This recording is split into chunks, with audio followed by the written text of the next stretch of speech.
Good afternoon and welcome to the Midday News. The ruling All Progressives Congress presidential aspirants from the Southwest are expected to hold a final meeting today in Abuja to decide on the way forward. The 7 presidential aspirants from the Southwest are expected to attend the meeting. Also expected at the meeting are governors of the same region, and they also expected some minister of the region to attend the meeting. It was learned that the meeting would hold at the Abuja home of former governor of Ogun State, Chief Olusegun Oshoba.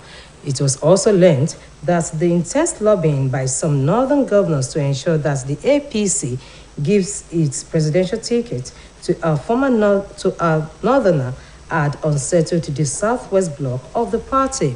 This was said to have caused Asiwaju Ahmed Tinubu's outburst at a meeting with Ogun State delegates, where he insisted that the APC must give its ticket to a Yoruba man and that he must be the favored candidate. President Muhammadu Buhari is expected to hold a meeting with the All Progressives Congress presidential aspirants latest tomorrow. The president was said to be planning a trip to Ghana today without resolving the consensus crisis rocking the party. A top government official who spoke on condition of anonymity that the president would return to the country later in the day. The source added that the president, who has just returned from Spain, is expected to meet with the aspirants today or tomorrow, when he is expected to meet with the aspirants and thereafter reveal his preferred candidate for the party's ticket. The presidential advisor on media and publicity, Femi Adesina, made the outcome of the meeting known in a statement at State House, Abuja. The federal government and other stakeholders have been called upon to intensify the drive to collect permanent voters' cards by educating and sensitizing the masses on the importance of their votes in choosing the next leader. They made the call while speaking with OSBC News consequent upon the latest announcement by the Independent National Electoral Commission that 20 million permanent voters' cards lie uncollected by their owners in various INEC offices across the country. INEC has raised fears about the coming 2023 general elections following the 20 million permanent voters' cards, which are yet to be claimed by their owners. An official of the electoral umpire, Mohammed Aruna, made the announcement. It's ahead of the election. There were 84 million, PVCs, but I think close to 20 million. It may be a small percentage, but in terms of absolute number, that's huge. 20 million is probably more than the voters of so many West African countries put together.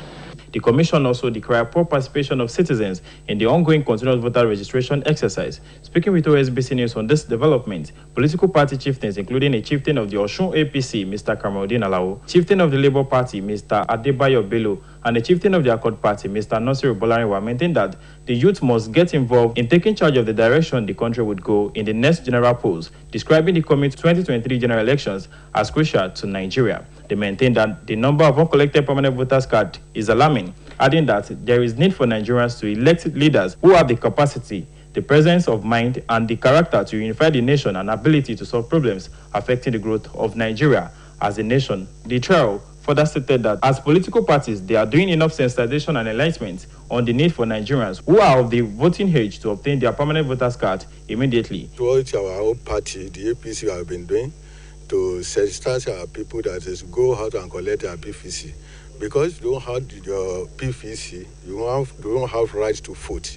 So we are now still telling them that they should go out to the INEC offices and collect their PVC so they will be able to go and vote on the day of the election. We have been trying to sensitize our members, especially those who are registered, make new registration, make transfer, or do any other thing with INEC, to go and pick their voters' card, since INEC has announced that the card is ready for collection. So we have started sensitizations. That maybe we can go and tell the INEC officials to kindly help us by taking this exercise to the world level. So that one may be easier for them than to go to their headquarters and queue for a long time. So I think that one will be better.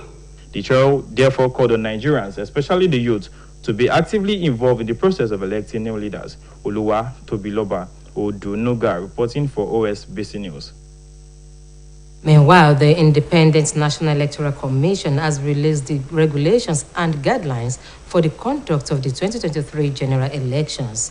The chairman of INEC, Professor Mahmoud Yakubu, at a meeting of Interagency Consultative Committee on Election Security in Abuja, said the Constitution, Electoral Act 2022, and the Commission's regulation and guidelines would now constitute the legal framework for the 2023 poll. During the meeting, the National Security Advisor Babagana Mongono, represented by Sanusi Galadima, vowed to crush perpetrators of violence and forestall any act that would undermine the 2023 polls. According to him, the coming into force of the Electoral Act 2022 had made it necessary to review the Commission's regulation and guidelines that govern the conduct of elections. He said that the training manual would also be presented to Nigerians in the next couple of weeks, while INEC would focus on election administration such as logistics training, voter education, technology, sensitization against vote buying, inclusivity measures, and security, among others. In the meantime, the House of Representatives Ad hoc Committee on the state of refineries in Nigeria has grilled top officials of the Nigerian National Petroleum Company Limited. The continuation of investigation of the collapse of the refineries. During the grilling, the Group Managing Director, NNPC Mele Kyari, told the committee that the rehabilitation, which contract was awarded on May 6, 2021, had attained 30% completion level, and the ongoing rehabilitation of the Port Harcourt refinery would be completed by March 2023. After going through the documents submitted by NNPC to the committee, the lawmakers observed similar contracts for the 3 refineries were awarded to another company in 2019. The lawmakers expressed their displeasure with the response from Sapien Engineering Company, which got the contract for the comprehensive technical survey of the Port Harcourt refinery at $135 million and an additional sum of 2.3 million pounds for the inspection of both Warri and Kaduna refineries.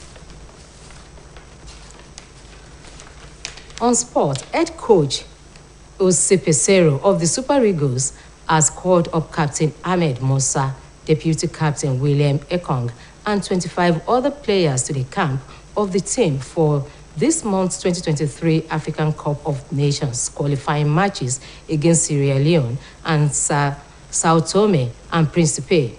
The Portuguese tactician also invited goalkeepers Francis Uzoho and Adewale Adeyinka, defenders Olaoluwa Aina, Calvin Bassey, Sonny Faisal. Also invited are the players who were all part of the squad that played Mexico and Ecuador in prestige friendlies in the United States of America. Coach Pesero has added Israeli-based goalkeeper Adebayo Adeleye, defenders Abdullahi Shehu, Zaidu Sani, Leon Balogun, and Kenneth Omero, midfielders Ogene Karo Etebo and Frank Oyeka, and forwards Victor Osimhen, Samuel Chukwueze, Ademola Lukman, and Sadiq Umaru.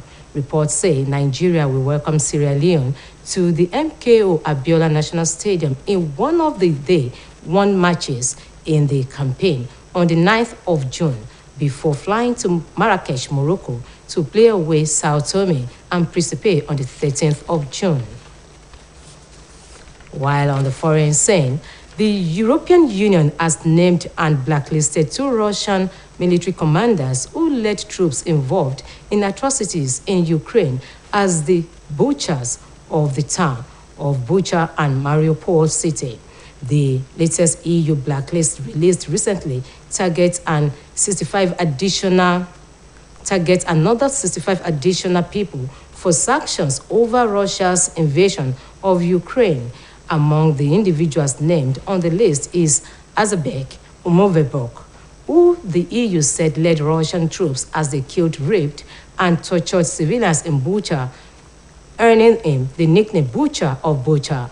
Also named is a Russian general, Mikhail Mizimzev. The EU said oversaw the siege and bombardment of Mariupol city that killed thousands of civilians.